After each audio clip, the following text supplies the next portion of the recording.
like and subscribe. Make sure to like. You know what I could never do? News.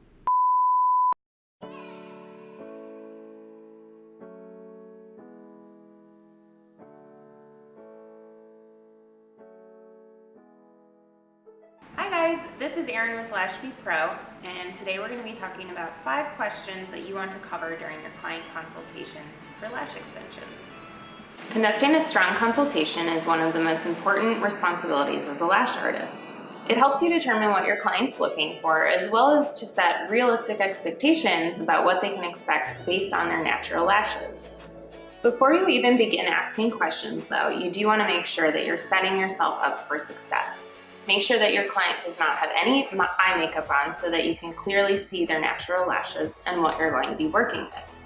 And then second, make sure that you've allotted enough time to conduct as thorough of a consultation as necessary. These are 5 questions that we've found help to really set the stage for a wonderful client experience.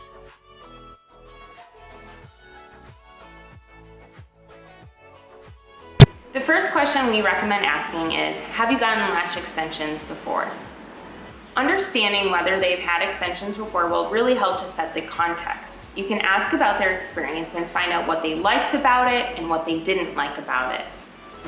Clients who have not had extensions before are going to have a lot more questions than clients who have. This will be a great opportunity for you to help educate them on the entire process, answer any questions that they have, and help them really understand the differences between the styles and shaping and types of lashes that you offer. For clients who have had extensions before, it's helpful to understand what they liked about their experience and what they didn't like. It'll also help you understand how your services might differ from what they've previously experienced. You may find that you actually need to spend much more time talking about aftercare than you would normally. You can also use this time to clarify any differences in how you approach lashing versus what they may have experienced before. You may find that they have gone somewhere where the extensions applied were something that you wouldn't consider healthy for their natural lashes. And you're going to want to spend some time up front talking about how your lash philosophy differs from what they may have experienced before. This will help to avoid disappointment when they first open their eyes and we're maybe expecting something much more dramatic than what their natural lashes can safely handle. By having that conversation up front, you can help them to prepare themselves for their new look.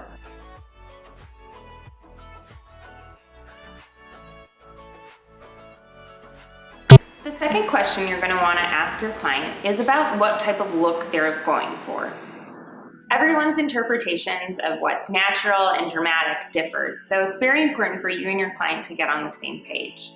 Encourage your clients to bring in photographs of lashes that they love and share them with you during the consultation. You can then see what they're talking about as natural. It might be someone else's dramatic look. That'll help you narrow in on the appropriate styling in terms of length and curl and diameter if you're talking about volume lashes. This is also a great time for you to take a closer look at your client's natural lashes.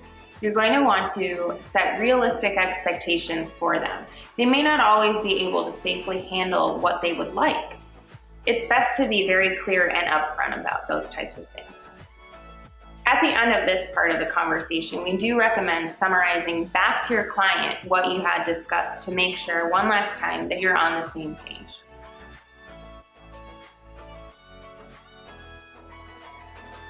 The third thing you're going to want to ask about is why your client's getting extensions. Are they getting them for daily wear to cut down on their makeup routine, or are they looking for them for a special event? This can help you to understand some of their styling preferences or to make stronger suggestions, as well as to help them set up a fill schedule that works best for that special event. You might find that clients who are getting lashes for a special occasion are going to request things that are longer or fuller than they might request for a daily look, and that's just fine. These clients may also want to consider getting a touch-up right before their event to make sure that their lashes are as fresh and full as possible.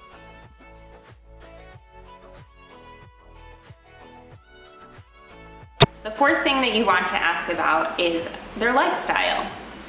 Understanding what your client does on a day-to-day basis will really help you make sure you're giving them the best recommendations for what they do. Asking questions about how they normally wear their eye makeup can help you determine whether they actually want a more dramatic look, something to replace that eyeliner that they put on every day, or really if you should do something nice and light because they only put on a swipe of mascara and that's it. If your client's an avid exerciser, for example, you'll want to spend a little bit more time talking about proper aftercare. These clients are really going to need to spend extra time cleansing the lashes to get rid of all of that sweat that builds up during a workout. Lashes aren't one size fits all, so it's so important to really understand your client's lifestyle so that you can give them the most customized look possible.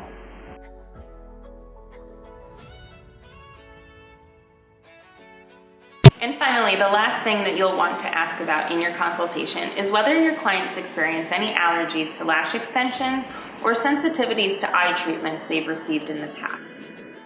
Hopefully you're asking about these things on your intake form, but just in case, it's a great idea to talk about them face-to-face as well. I found that sometimes clients actually aren't that truthful unless you ask them point blank whether they've had an allergy before. Unfortunately, clients who've experienced a lash extension allergy in the past are most likely going to be experiencing it again. It's not something that just goes away or happens one time. If the client really does still want to try to continue with lash extensions, we do recommend conducting a patch test first. You'll also want to make sure that your client doesn't have sensitivities to other types of materials that are used in the process, such as tape or the primer or a cleanser. Ask about sensitivities that they may have experienced with these types of things so that you can adjust the materials that you use in your service. It's easy enough to swap out tape for those iPads when you need to. And that's it. These are the top 5 things that you should be focusing on in a client consultation to truly help you understand your client's needs and making sure that you're going to be able to give them the best service possible.